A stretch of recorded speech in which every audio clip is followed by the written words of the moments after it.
Well, I guess we better get started here. It's 9:01. Don't want to keep you guys waiting any longer. And then we'll keep moving on here. Oh, here's one person in the waiting room.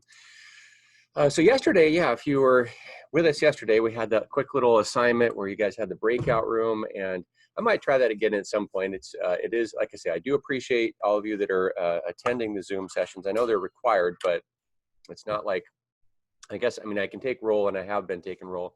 But the assignment yesterday, as you guys remember, was to have this little breakout room. You guys talked about our the layer one issue, which was that the computers were not getting an address. If you guys remember that, and some of you did, and I gave credit for the answers you guys had, but we'll have a quick discussion on that. We're still admitting people in the waiting room. But basically, yeah, you guys were good. You had I hope everybody got a little bit of a discussion going on. The addressing that you guys recognized, some of you indicated that it was a class B network address, and that's technically correct, but it's not a routable address. So when you're thinking about addresses, you've got a couple of different categories. Basically, routable addresses are all the live, like, public addresses that'll work on the internet. So if you have a routable address, it can be sent out on the internet and actually traverse networks going through routers. Private addressing is not routable. So, well, it's not routable on the internet. I should make that clear. So if you have, routers set up, behind the firewall and they're doing their thing, they can route private addresses. But out on the internet, private addresses don't work, basically. So if you have any hosts that need to communicate directly with the internet, so things like web servers and email servers and things like that, they would typically be doing that. So the direct interface would be most likely on a router, which we'll take a look at too. So at any rate, you guys identified that it was 169 at the beginning, which does kind of put it in that class B range. But 169 address is a unique one, so it's called a PIPA address, as we discussed. So a PIPA is automatic private IP address assignment. So when things are failing, it's sort of a fallback position for the computer to say, hey, I need an address to talk using IP, but I don't have one. Nothing's giving me an address, and the computer is configured to obtain one automatically, so it doesn't know what to do. It's still connected to the network, possibly. So let's think if the cable was plugged in, which was some of our troubleshooting stuff. If the cable was plugged in, it's trying to talk to the switch, and then the switch is connected to, theoretically, a DHCP server.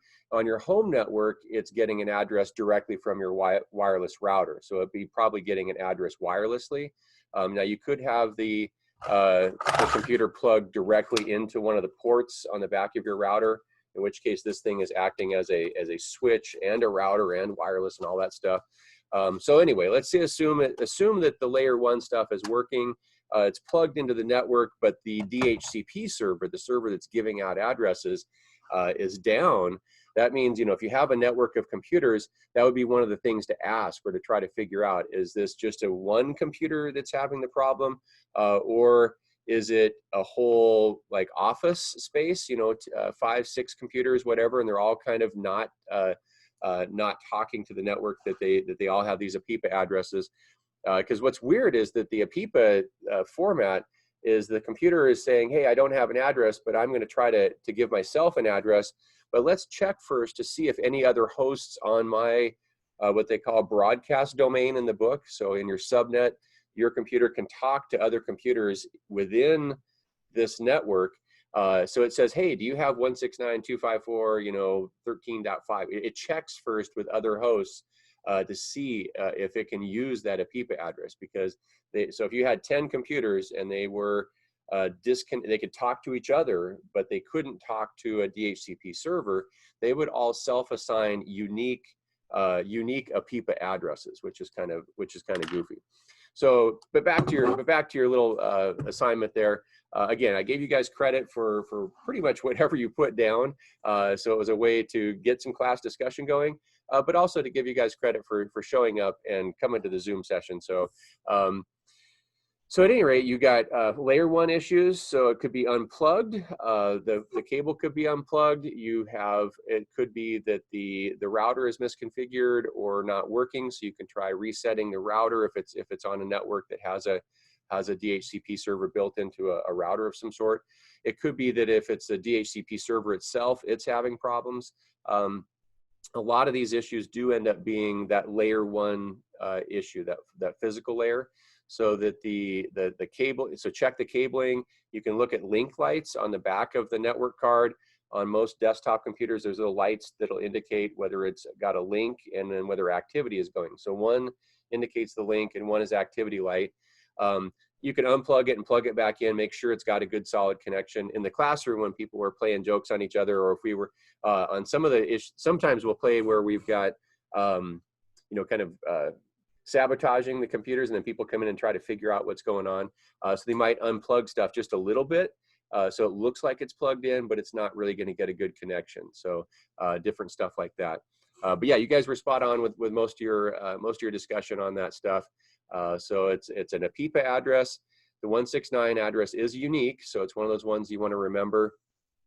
And on the private side, remember those addresses too. So the 10 dot addressing, the 172 addressing, and then the 192.168 addressing. So remember those 3 blocks of numbers that are private addresses, you know, behind the firewall. So then we start looking at NAT, network address translation. You've got private addresses that are, you know, assigned to the computers, and then you've got some type of device, you know, whether it's a traditional routed environment with switches and stuff. Because in most networks, you don't have something like this. You would have a separate router, and then you would have a switch with, you know, many ports on the back of it. So like in your book, so we'll take a look at the book real quick. And then I've got a quick video on VLANs too, which shows somebody actually, there's 2 of them actually. So we'll look at a little bit of each one, because the configuration for VLANs is different, whether you're using a Netgear router, or excuse me, a Netgear switch versus say a Cisco switch. And the little video is somebody using Packet Tracer, which I mentioned the other day. So they're actually showing you how to play with Packet Tracer. And then Packet Tracer actually even has a little like command prompt that you can pop open, because a lot of the Cisco switches, well, they can be managed with a GUI, but a lot of the Cisco, all the Cisco switches can also be managed with a CLI, or what they refer to as command line interface. But the newer ones, what you can manage with a little GUI type thing as well. All right, so I'm going to show you the book, which you guys, I know you have seen the book. So, oops, there we go.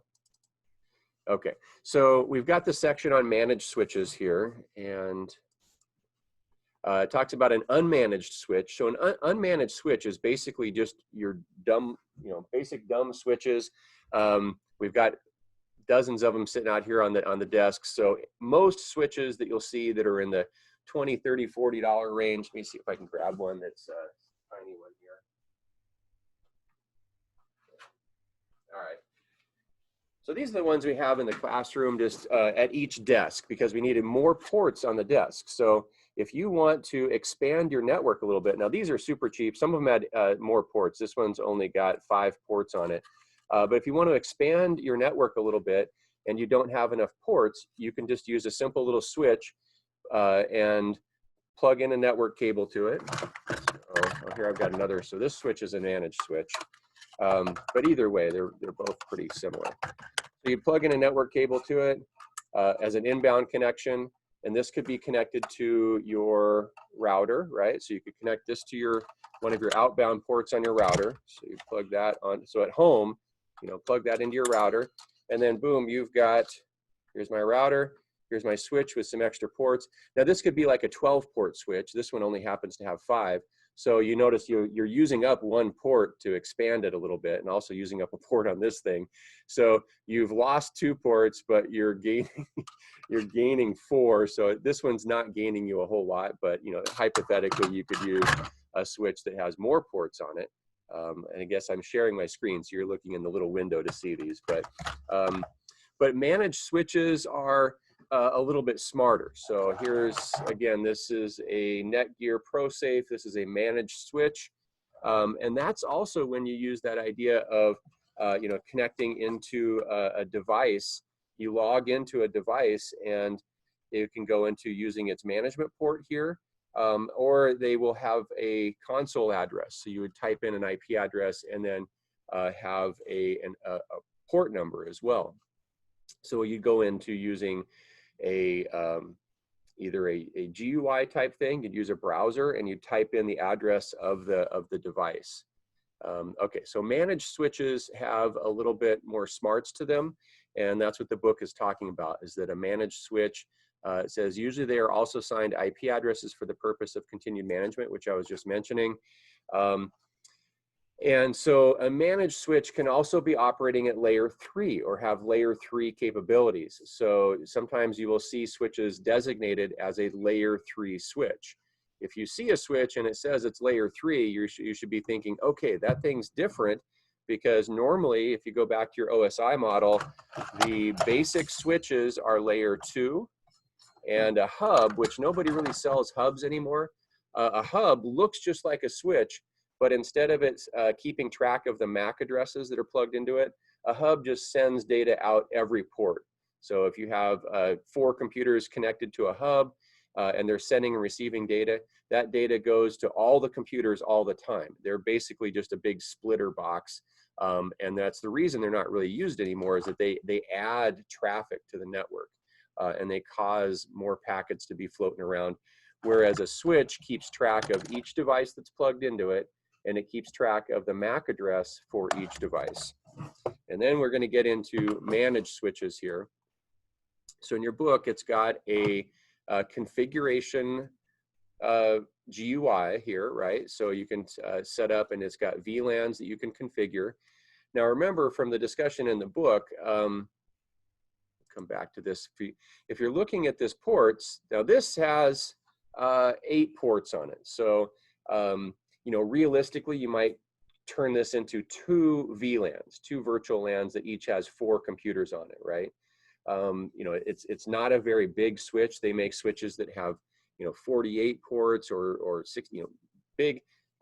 In the server room, we've got 48 port switches. So just picture something that's much bigger that fits into a standard server rack. If you guys have seen server racks, they're about this wide, and you've got devices that plug into them.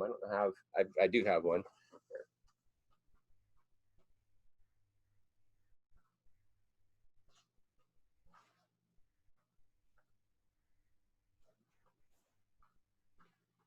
Okay, so if you guys can see this, this is a Cisco, oh geez, I don't know what, Cisco 2950 Catalyst. This is a managed switch, smart switch. It's got a port on the back for a console connection.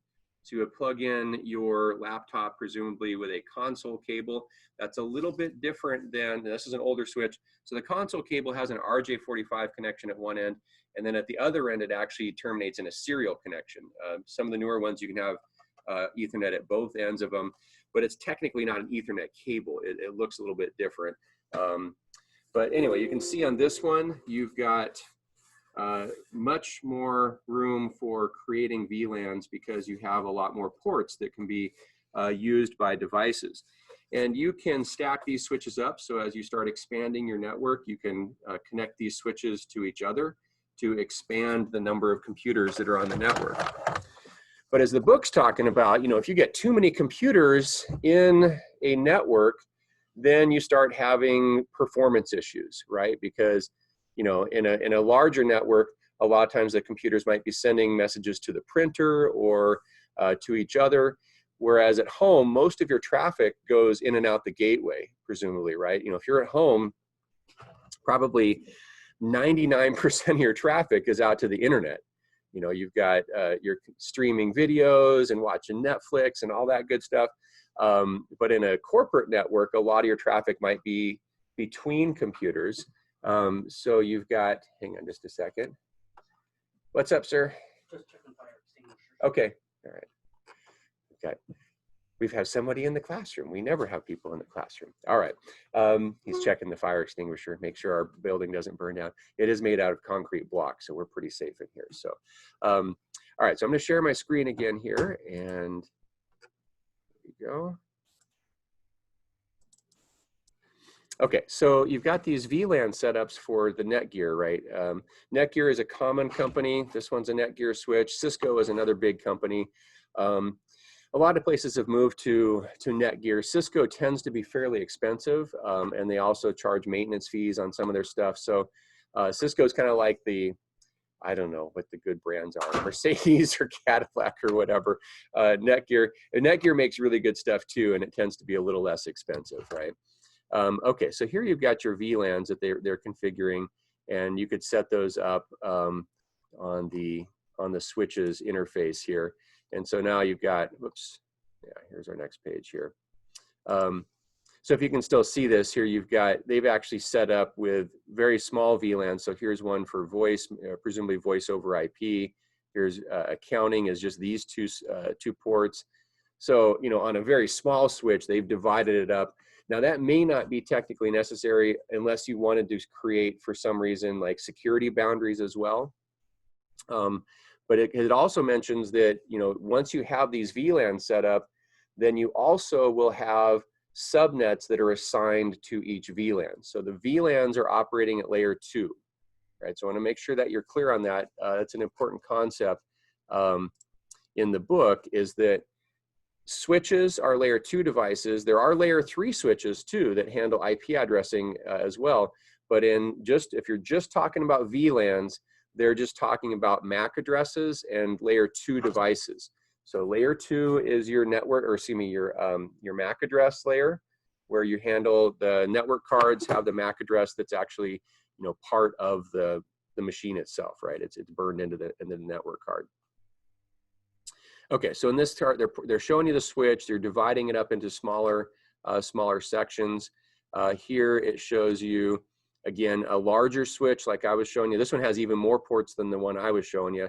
So you'd have, here's VLAN 1, here's VLAN 2, and then also, you don't have to have the ports right next to each other. There's another important point, is that, you know, if you don't want to mess around moving cables around, this is actually pretty handy to say, okay, here are these 6 ports.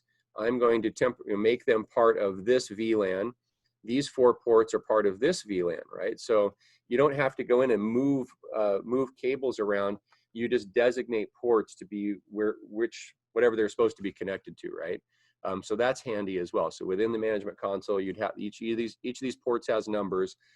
One other important thing is, if you guys are working with stuff, you know, get a good label maker.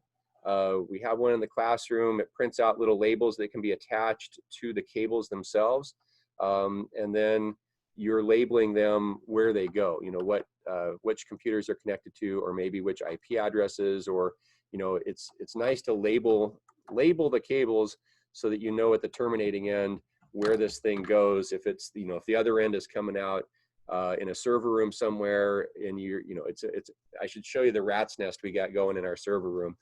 So labeling is actually really handy.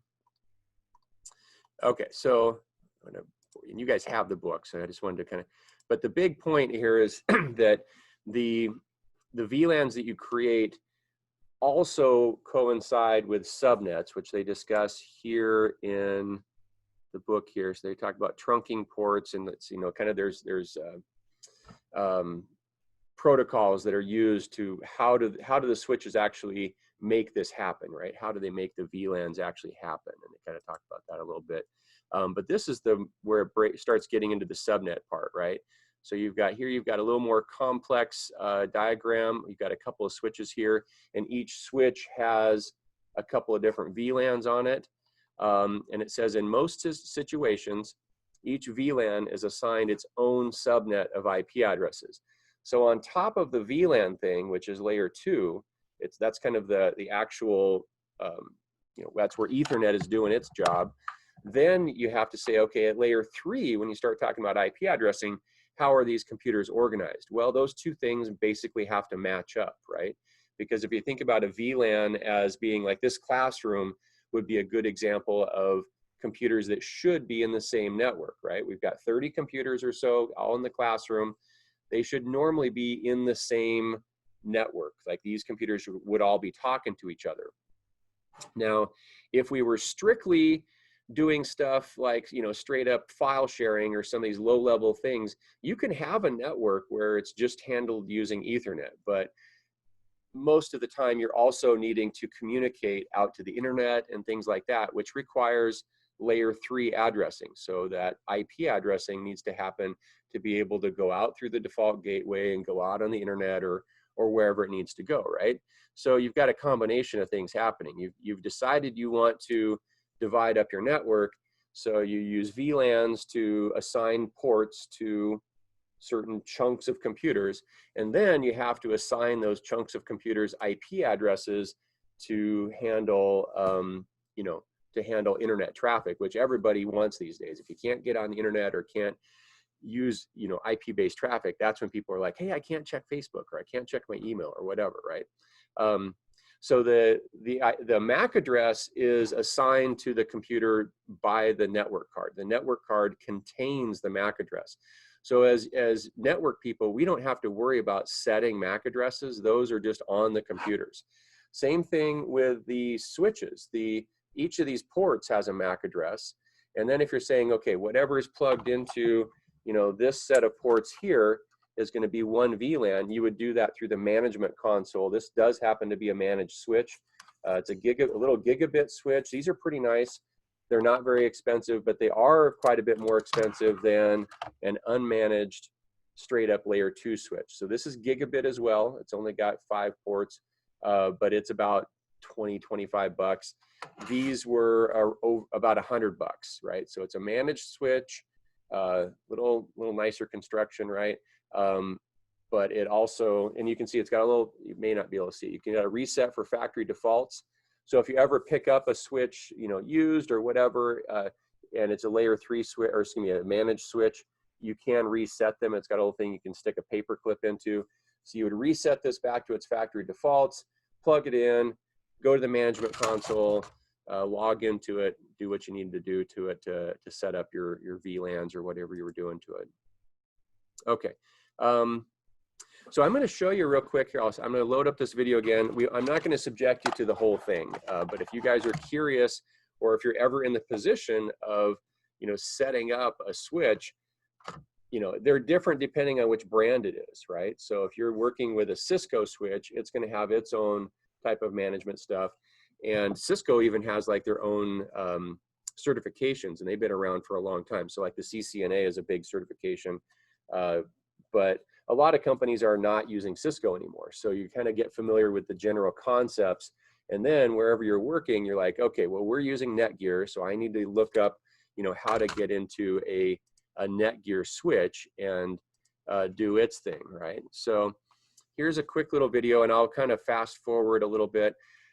So I'm going to try something, and you guys give me the thumbs up or thumbs down if you can hear it. So before, what I've been doing is the TV has speakers, and so my microphone is picking up the TV. But then we've got this option here when I do share screen. I've got this option to say share computer sound. So I'm going to try that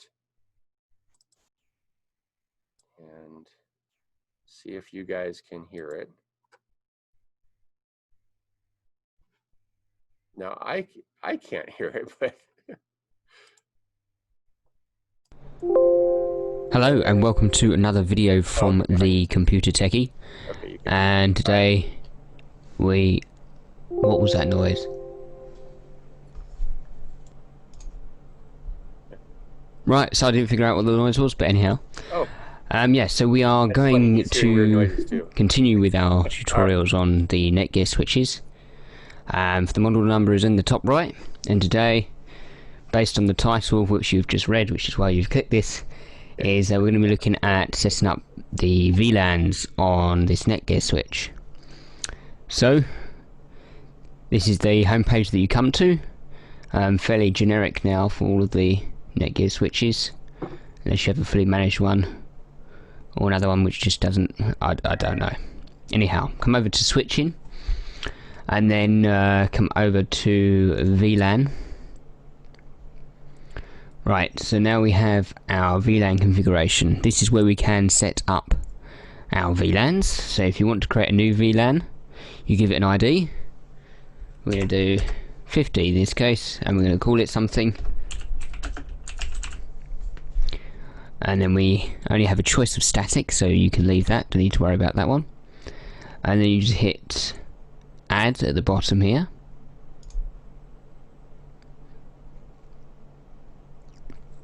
So add the VLAN 50 to our VLAN configuration. Then we need to come over to advanced, and then this is where we can assign our VLANs to specific ports. So I already have a couple of VLANs already set up on this switch. I'll walk you through what I've done, and this actually also includes trunking the VLANs as well. So first one I have set up here already is called VLAN 10, and this is for the main connections on all of the switches that connect to each other. They're all now on VLAN 10, and you can see here we have a load of U's and some T's. So the T is for tagged and the U's is for untagged. U will treat the port as a normal port, and then tag will mean that it will add like the VLAN ID number to part of the frame in the packet, so it knows where it's going. So you use your tagging on trunked ports, and then you can use the untagged stuff on anything else. So in this case I have two trunked ports, a trunk on port 1 and a trunk on port 3, and the rest are just left as untagged for VLAN 10. And then VLAN 11 we have here, almost the same, although I haven't set up this VLAN for any of the other ports because I don't want to give them access. So we've only got an untagged on port 2 because that is where the connection's coming out from, so that's being treated as a normal port, and then they're trunking to port 3 and to port 1, so we can add a tag to both of them.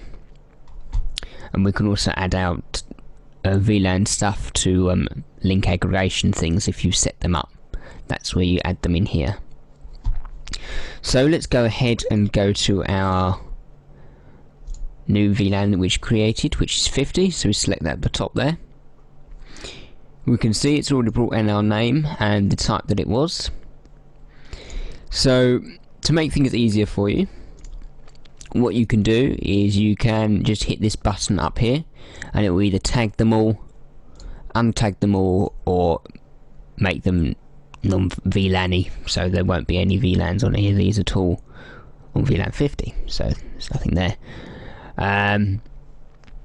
So if you want to say tag port number 10, we press it once, it will tag it, press it again, it will go to untagged, press it again, and then there won't be any VLAN on that port at all. So say we wanted to create another trunk port on VLAN 10, so VLAN 50 earlier, Add here. but basically you select a port, so we select G3, and then we can give it the what's it called, 1 second. Okay, so your PVID is for VLANs only, so no, you can't use them on trunk ports. So in this case actually my G1 is set up wrong because that is actually a trunk port, whereas for G2 is set up correctly, so that might be why I'm actually having some issues. Okay, so hopefully, can you still hear me, I hope? So I tried something different. Could you hear me when I was talking in addition to the video, or just hear the video? Only the video. That's what I thought. Okay, so, and that's good because so what it's doing in Zoom is you have the option to share the computer's audio directly. So it's like, so you're hearing the audio from YouTube, whereas before, if I was sharing it through, and then using the TV speakers, then the microphone was picking up the audio, and then you guys, I could still hear you talking, you could hear me talking, so you could kind of discuss the video as it's going. So I think that's helpful to be able to share the computer audio directly, which you'd have to do if you were, if you didn't have a monitor with speakers like that. So, okay, so this guy was using a Netgear. They're fairly common as well. I would say that Netgear is right up there for a lot of the middle tier type networking stuff. They do include a nice GUI. Cisco is moving towards and has moved towards GUIs as well, but Cisco's been around for so long that they had like their own language from the command line. So it used to be you would study, you know, how to set up a router and how to set up switches from the command line. So you'd have like these, you know, config running start. I used to know how to configure Cisco routers, but it's been so long, you kind of forget it. Like it's like another little programming language almost. So you have like these config running starts, and then you go into this little, again, the menu looks like, you know, it's just a command line. So it looks like you're using like DOS or something. So I've got another quick one, which will kind of show that to you, as well as the, whoops. But yeah, Get rid so of this guy. if you have Yeah, so we'll take a quick look at this one. And again, we won't watch the whole thing because I don't want to bore you to death. But you can find these on YouTube all over the place. And so if you bought a managed switch, you could probably find a video for that particular model even. Just like if you're trying to do a repair on a laptop, you know, there's videos of all kinds of stuff. And of course, you know, there's manuals and online, you know, written information as well as videos. So I'm going to show you this quick little video too. We won't watch the whole thing, but I thought it was cool that he's using Packet Tracer to kind of to show you what's going on. That's the one we discussed that's in your book too, in chapter 6. That has you installing Packet Tracer. I kind of had it as a side activity and posted a link to it on the on Canvas as well. So if you want to try out Packet Tracer, you can try diagramming out some basic networks. You can see what he's doing here. You don't have to do something like this, but you can see how he's using it in this video as well. So we'll watch the first few minutes of this. And he also goes in to the switch and like zooms in and clicks on what he calls the CLI, again, command line interface, and then starts doing some of the same stuff in this video that the other guy was doing, but it's through the command line, which, you know, again, if you're used to using Windows, you will appreciate devices that use a GUI versus having to memorize commands. But that's how they all used to be, is you'd have to memorize commands for stuff. So, okay, so I think I clicked on this where it's going to be going through the microphone again. So I'll try to be quiet. This tutorial is going to be about VLANs and trunks. Now, I'm using Packet Tracer here, and I've got a switch out here, and I've got two clients, and basically a switch is used to create local area networks, or LANs, and it's used to interconnect PCs on a LAN, right? So you've got this PC at 192.168.1.100 and this PC at 192.168.1.101, and we're going to connect both PCs to this switch, and then they'll both be on the same local area network. So I'll take the cables and I'll cable this switch right here, and we'll put this guy into port, let's say 5, and we'll put this guy into port fast Ethernet, click, and then we'll put this guy on port 10. So now both PCs are on the same LAN and they can talk to each other. So if I go into PC 101 here, open up a command prompt, I can ping the other PC at 1.100, right? I can send an echo request and get an echo reply, and we're on the same local area network and we can communicate, partially because we have the same network address space. Now what we can do is, let's take a look at this switch and start talking about VLANs and trunks. So first of all, the Cisco switches are set up by default so that every port on the switch is already part of the default VLAN, which is VLAN 1. So that means if we go into the switch, and we'll go into the CLI, command line interface, and we'll type enable, and we'll go to, we'll do show VLAN as a command from the privileged user mode. You'll be able to see that by default with the show VLAN command that VLAN 1 is the default VLAN. It's active, and notice all the ports on the switch are all part of VLAN 1, right? And then you can see we've got some other built-in default VLANs here. We've got VLAN 1002, 1003, 4, and 5, and 2 is for FDDI. 1003 is for token ring, and then you've got another FDDI and another token ring, and these are there for basically backwards compatibility with these older forms of networks, right? And you cannot delete these. These are the defaults. So you cannot rename VLAN 1. It's always going to be the default VLAN. And you cannot delete VLAN 1. And same goes with these other VLANs. Now, so these are the built-in VLANs that come ready to go on the switch. So if you just plug your PC into the switch, you're already part of the default VLAN, and all of the ports are assigned to VLAN 1. So what we can do is we can create additional VLANs. So what we can do is we can say conf t, short for configure terminal, go into global config mode, and we can say VLAN 50, right? And then now notice we are in config-VLAN. We're in VLAN configuration mode. And now we could say, look at the commands that are available. You can see name is available, also the no command to get rid of the VLAN. But we'll give it a name. So we'll say name, we'll call it student, right?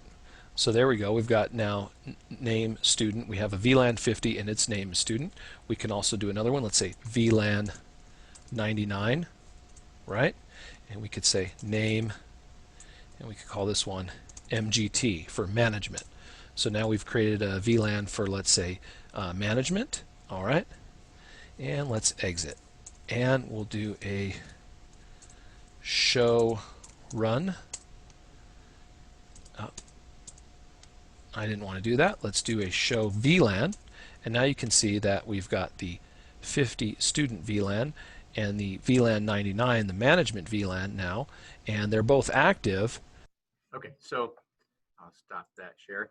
I'll post the links to those. These are really easy to find on YouTube. And so that one was kind of cool because he was using Packet Tracer, and the older versions weren't that nice, right? So on the video, you could see where he had the two computers during this section of it, and then he clicked on the computer, and then a little menu popped up, and then you had the option to do terminal and some of these other things. So that's kind of cool. Like if you wanted to play around, now you guys can do the same sort of stuff because you've got Hyper-V running or VirtualBox, and you've got another computer, so you can ping two computers. You don't have to use Packet Tracer for that, but it is cool that it's got a little bit more detail. So each device that you have in Packet Tracer, so I'm talking about like this part, so you could draw something like this out in about 10 seconds. You know, at the bottom of Packet Tracer, you click on a computer, and you drop it on the screen. You click on a switch, you drop that on the screen. On some of them, it'll automatically assign IP addresses, you know, if you want to have them be in the same subnet. On others, you actually have to go in and define addresses. You know, notice when he was fast forwarding here that they both had like a /24. So that means that it's 255.255.255.0, right? So if it's /24, that's 8 + 8 + 8. So you've got a standard Class C subnet mask, and I hope this is starting to make a little bit of sense.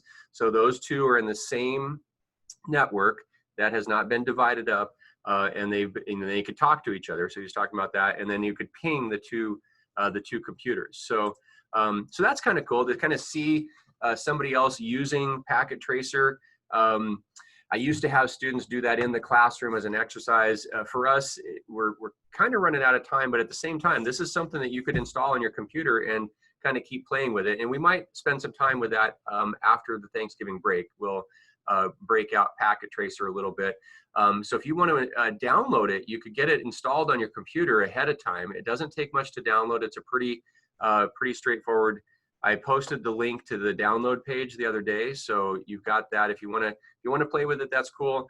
In terms of priorities right now, though, focus on getting your quizzes done, and the assignments that are already, the assignments that are already there would be the priorities versus going out and adding to your list of stuff to do. But depends on how you're feeling in terms of getting done with your homework and stuff like that. So, all right. Any questions on the videos? I mean, they're pretty. I mean, we could at least understand both of them, so that's good. So you never know with YouTube quality. I tried to preview those. I got here early today. Tried to tried to preview the videos, so I at least found some that you could hear and understand. Comments on the Cisco stuff, the command line. Any thoughts on command line versus GUI? Looks really confusing. Yeah, it's got its own, you know, it's got its own set of commands, but once people memorize those, then it's pretty efficient, you know, in some ways, you know, if you once you get those to memorize those basic commands. But yeah, it's just like, you know, back when I very first started using computers, we had command line stuff, you know, DOS, and you'd run programs. But yeah, that's why GUIs are so popular, right? I mean, Apple, you know, totally, you know, really set the pace there with their GUI stuff. And they didn't invent the GUI. They were just the first computer company to really make it accessible. And then Windows, you know, Windows came out. So the Netgear stuff, did that make more sense, the way he was kind of using the GUI, and, you know, you could, you know, set each port.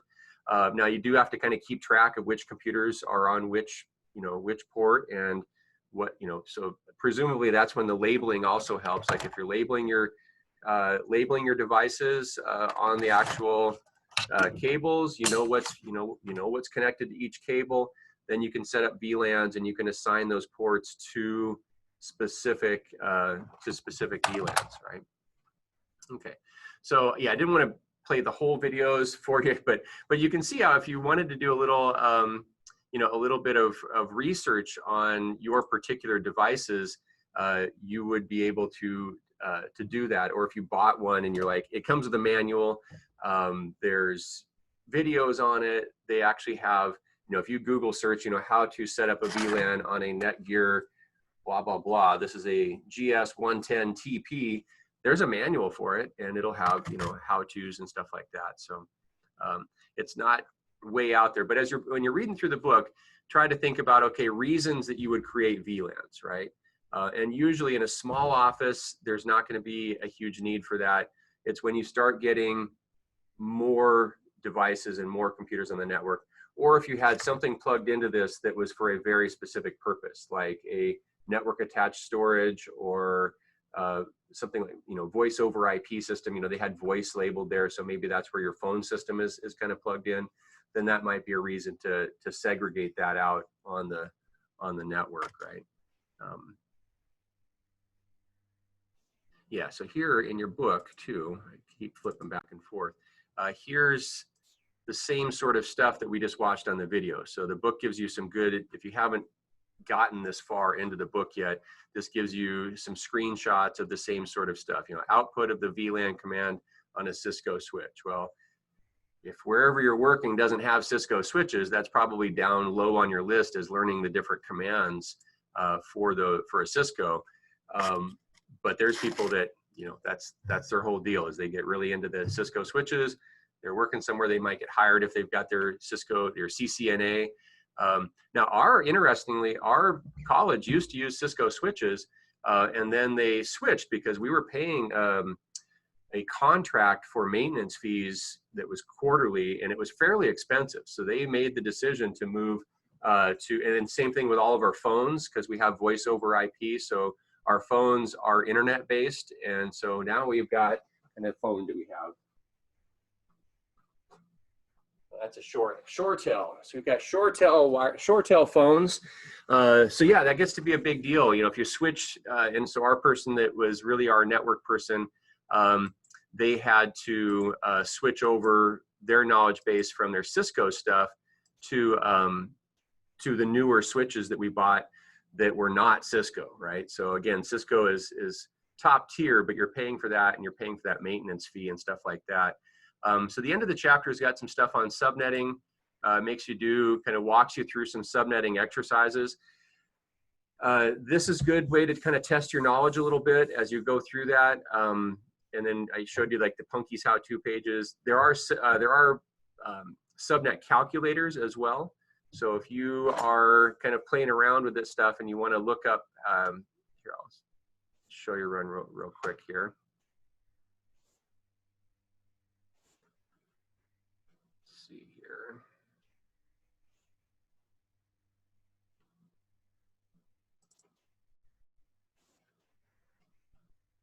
So there's online subnet calculators, but you can also download them too. So if I just start typing in subnet calculator, it pops up. There's tons of them, right? So you go to online IP subnet calculator. You can put in addressing information.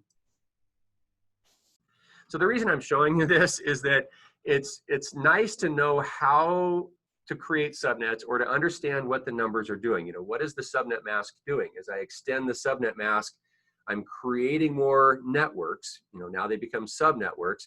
And as I extend that subnet mask, that leaves fewer bits that are left for each host.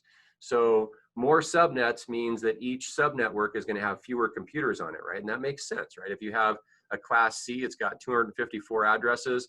I start dividing it up into smaller chunks. Each of those chunks can't have 254. It has to have a fraction of that.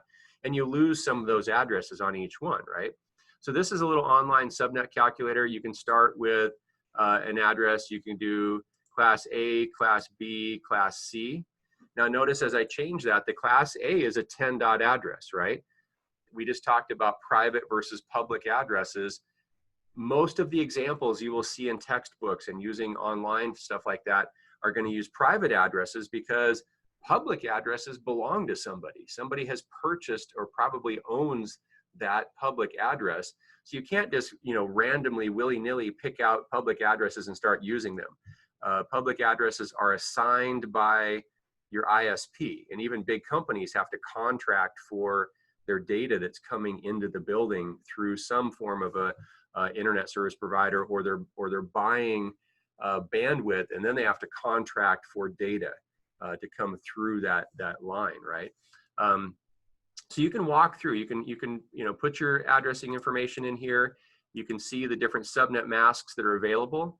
Now again, subnet masks, if you're looking at it in binary, you know, you're just adding ones as you go across. So you're only going to have certain numbers that are going to be valid, right? So this is, you know, 25, these are all ones, 255 is all ones, 255, 255. So that's 24 ones in a row. And then the 128 is one more one. So that is a /25. So here you've got the mask bits, that's a /25. This is /26, right? So 192, that's adding. So the first, my cheat sheet's still up here. So yeah, I've got 128 plus 64, right? So the first bit I was adding, that adds the 128. If I steal another bit, that adds another 64. So that is where that 192 comes from, right? So you can play around with these subnet calculators and they'll help you understand it as well. And they do all the math for you, right? So it's kind of like learning how to do, oh geez, I don't know, long division in elementary school. And then somebody hands you a calculator and you're like, what? I was, you know, racking my brain how to do long division and they've got a calculator that does this stuff. It's kind of the same idea. So you can play around with a subnet calculator, see if you can understand what the numbers are spitting out, or you can go to like Punky's how-to pages and he's walking you through that list of stuff. And I think I'll put a link to the Punky's page on there too. And then so you can type in. So if I just Google search Punky's how-to subnetting, it comes right up usually. Yeah, here's good old Punky's how-to pages. Put that in the chat there. All right, so we're almost out of time for today, but so yeah, if you walk through his examples, you could plug those into a subnet calculator too, and then kind of see how that's working. And a lot of the subnet calculators will also show you each subnet's range of addresses, and you'll see that at the top and the bottom, sometimes they'll say unusable or they just won't list them, right? So there'll be a gap there. So each subnet, you lose the top and the bottom address. So one becomes the network address and one is broadcast. So subnetting's messy, it uses up a lot of addresses, is kind of the moral of that story. But you can certainly play around with some of the stuff online to get a handle on it. Okay, so we're gonna quit at this point. You guys have homework and stuff that you can be working on over the break. And if you find yourself with a little extra time, you probably won't, but if you do, try out and download Packet Tracer and just kind of play around with it and see what you can make out of, make some little diagrams and stuff like that. It's it's kind of fun, a little bit. All right, so give that a try. I was actually trying that SSH thing this morning, and I got logged into it, but then started having some weird issues with it. So anyway, I tried the SSH. I got logged into the first level, and then I got stuck myself. So you can log into it, but it does require some little fiddling around with it. Do you guys have questions for before we bail out of here? I will take the dead silence as you understand perfectly what's going on, and there are no questions. All right, so we're going to quit for today. Have a great Thanksgiving. I know this year is very, very strange for Thanksgiving. We're just going to, my wife and I were making, I wanted to make pizza, but she's like, no, we'll do regular stuff. So anyway, have a good break, and keep in touch if you need to. You can send me emails or contact me on Discord if you need to. I'll be available over the next few days on those two formats if you have questions or whatever. So, all right, see you guys.